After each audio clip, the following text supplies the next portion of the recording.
प्रयागराज में जारी छात्रों के प्रदर्शन को अब खत्म कराने के लिए प्रशासनिक स्तर पर बल का प्रयोग किया जा रहा है और बड़ी संख्या में आंदोलन स्थल पर पुलिस और पीएसी जवानों को तैनात किया गया है। कई प्रदर्शनकारी छात्रों को पुलिस ने प्रदर्शन स्थल से हटा दिया है। छात्राओं को पुलिस ने सादे कपड़ों में घेरकर उन्हें जबरन पुलिस वाहनों में बिठाया और दूर लेकर गए। ये कहीं ना कहीं धरना दे रहे तमाम छात्र और छात्रा अभी पुलिस की हिरासत में अज्ञात स्थान पर ले जाए गए। प्रदर्शनकारी छात्रों ने बल का प्रयोग करने का आरोप लगाया। लोग जो है आपको ये बता दें कि छात्रों के आंदोलन का आज चौथा दिन है और ये क्यों हो रहा है आंदोलन वो भी आपको बता देते हैं। पीसीएस और आरओ प्रारंभिक परीक्षाएं 2 दिन आयोजित कर इन परीक्षाओं में मानकीकरण यानी जनरलाइजेशन नॉर्मलाइजेशन लागू करने के खिलाफ उत्तर प्रदेश लोक सेवा आयोग के बाहर प्रतियोगी छात्रों का धरना प्रदर्शन जारी है। तो प्रदर्शन और अपने आप में ये जो प्रदर्शन का जनरलाइजेशन और ये जो प्रदर्शन जिस लिए हो रहा है वो नॉर्मलाइजेशन लागू करने के खिलाफ। तो आयोग वर्सेस प्रतियोगी ये लड़ाई चल रही है और आज चौथा दिन ये लेके नहीं जाएंगे, जाने नहीं देना। हम सब साथ है, हम सब एक है, जाने नहीं दिया जाएगा।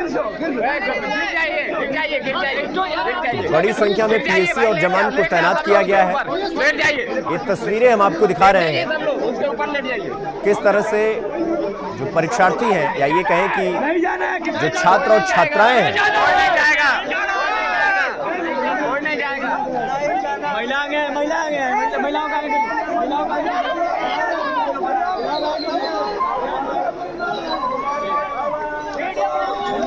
आगे क्यों नहीं जाते? तुम लोग आगे जाओ ना। तब तुम लोग आगे जाओ। तुम लोग क्यों डर रहे हो?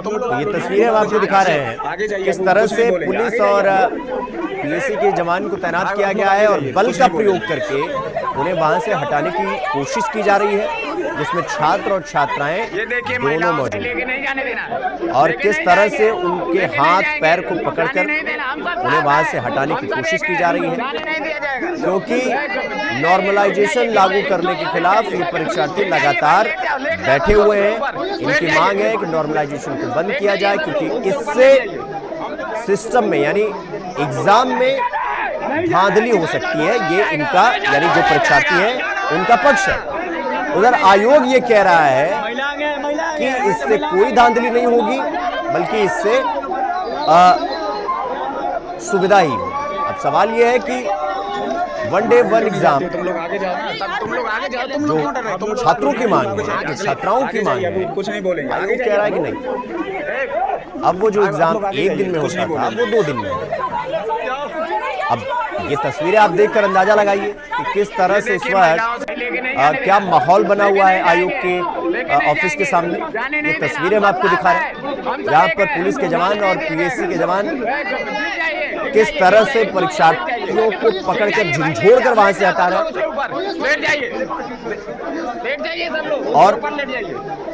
और किस तरह से उनको वहां से हटाने की कोशिश की जा रही। लेकिन वो अपनी मांग पर अड़े हुए हैं, वो वहां पर बैठे हुए हैं। नॉर्मलाइजेशन लागू नहीं करने देंगे। पक्ष वही, मुद्दा वही, स्टैंड वही, सब कुछ वही। अब क्या गलत क्या सही ये समय पे बताएं। सेवा आयोग के बाहर ये पुलिस दिन है। आप देख सकते हैं ये गेट है और जिस तरह से ये वो अभ्यर्थी हैं जो पूरे साल तैयारी करते हैं, इनके पास समय नहीं होता है।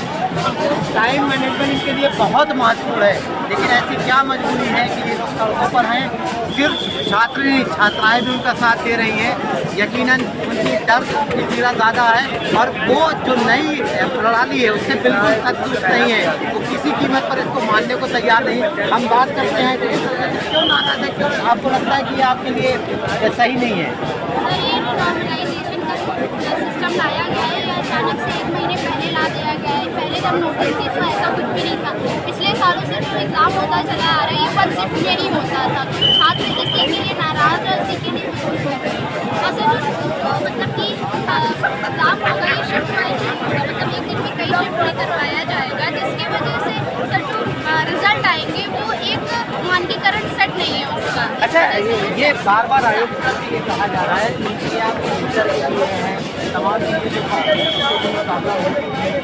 बचाएगा ये ऐसा होगा। सर ऐसा अगर आयोग कह रहा है तो हो सकता है, लेकिन पर फिलहाल बच्चों को ऐसा नहीं लगता है, क्योंकि जो क्वेश्चन सेट होगा ये 150 क्वेश्चन पहले भी बनाते थे, तो उसमें 10-12 क्वेश्चन ऐसे होते थे जो गलत होते थे। क्या आप इतने सारे पेपर बनाएंगे, क्या उसमें श्योरिटी है कि वो क्वेश्चन सही होंगे?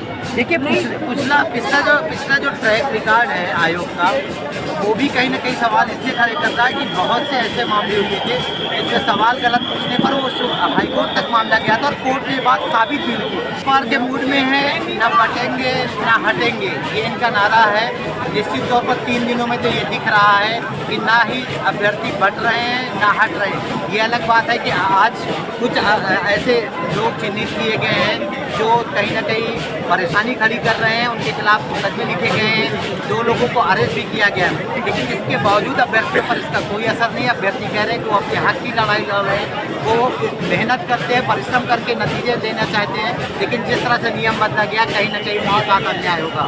शोएब रिजवी, इंडिया वाइज से आता है। तो इस खबर पर हमारे साथ हमारे सहयोगी शोएब रिजवी हमारे साथ प्रयागराज से जुड़ गए हैं। शोएब, ये जिस तरह की तस्वीरें हम देख रहे हैं, अब तो पुलिस और पीएससी को भी तैनात कर दिया गया है उनको हटाने के लिए। क्या कुछ अभी तक इस पूरे प्रदर्शन, इस पूरे हंगामे में अपडेट है? विस्तार से एक बार बताइए।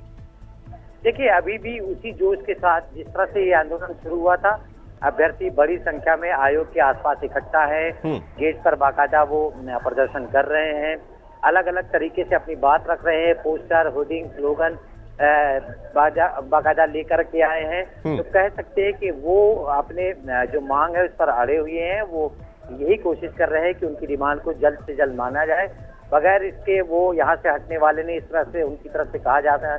हालांकि आज सुबह में थोड़ा सा ऐसा हालात बने थे एक जगह बैरिकेडिंग को लेकर के, लेकिन आखिरकार बैरिकेडिंग को एक तरह से हटाते हुए अभ्यर्थी फिर गेट पर आ गए और अभी भी आंदोलन कर रहे हैं। उनकी डिमांड है कि जब तक उनकी बात मांगी नहीं जाएगी उनको कैबिनेट करेंगे।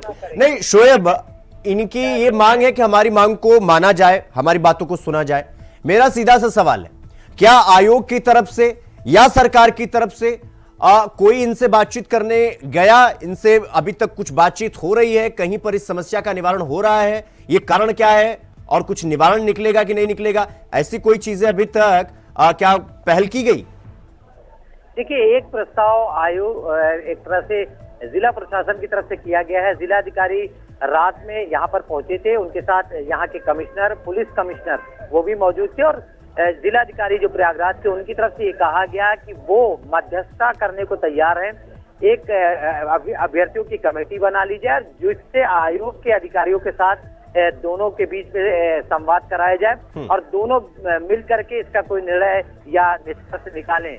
लेकिन अभ्यर्थी इसको तैयार नहीं हुए। उनकी तरफ से कहा गया कि वो जब तक कि उनकी जो मांग है उस पर कोई निर्णय नहीं होता, किसी तरह से कोई बातचीत नहीं करेंगे। तो कह सकते हैं कि जिला प्रशासन की जो कोशिश थी वो की गई थी। जिलाधिकारी ने खुद अभ्यर्थियों से बात की, उनकी तरफ से कहा कि वो चाहते हैं कि आप लोग को एक कमेटी बना करके आयोग के जो अधिकारी हैं, अध्यक्ष, यानी कि शोएब, के साथ एक मीटिंग कराई जाएगी। एक सेकेंड, मैं ये जस्ट क्लियर करना चाह रहा हूं कि आयोग पहल करने की कोशिश कर रहा है, प्रशासन पहल करने की कोशिश कर रहा है, लेकिन इन छात्रों की मांग है कि हमें कोई इफ और बट नहीं चाहिए। पूरी तरीके से इस जो ये नॉर्मलाइजेशन वाली बात चल रही है इसको लागू नहीं करने दिया जाएगा और इसको खत्म किया जाएगा। कोई इफ कोई बट नहीं है, आप ये कहना चाह रहे हैं? बिल्कुल, उनकी तरफ से कहा जा रहा है कि वो किसी भी बात को करने से पहले जो ये निर्णय हुआ है इस पर फैसला चाहते हैं। यानी जो नए नियम है उसको स्वीकार नहीं करेंगे, उस पर निर्णय होने के बाद ही बातचीत करेंगे। इसकी ये रुख है अभ्यर्थियों का। जबकि प्रशासन और आयोग ने भी कहीं ना कहीं ये साफ किया था कि जो नए नियम है वो छात्रों के हित में है, अभ्यर्थियों के हित में है, उनके फायदे के लिए नियम बनाया गया, इससे उनका कहीं नुकसान नहीं होगा। ये कोशिश उनकी तरफ से की जा रही थी। यानी आयोग भी अपने इस नए नियम को बदलने के मूड में नहीं दिख रहा, इसीलिए उसकी तरफ से ये कोशिश की जा रही कि अभ्यर्थियों को ये भरोसा दिलाया जाए कि ये जो नए नियम है वो उनके हित में ही बनाया गया है। लेकिन अभ्यर्थी इसको मानने को तैयार नहीं। तो शोएब, ये तो तब संभव होगा ना जब 1 to 1 बात होगी। मतलब बात तो हो ही नहीं रही है, तो कौन किसको मनाएगा, कौन किसको समझाएगा? खैर, शोएब, बहुत बहुत धन्यवाद आपका हमसे जुड़ने के लिए और इस खबर पर हमारे साथ जानकारी साझा करने के लिए। तो ये तो हाल है कि जो परीक्षार्थी हैं वो अभी भी बैठे हुए अपनी मांग पर और वो कोई इफ और बट नहीं चाह रहे हैं। वो चाह रहे हैं कि समस्या का निवारण हो, बस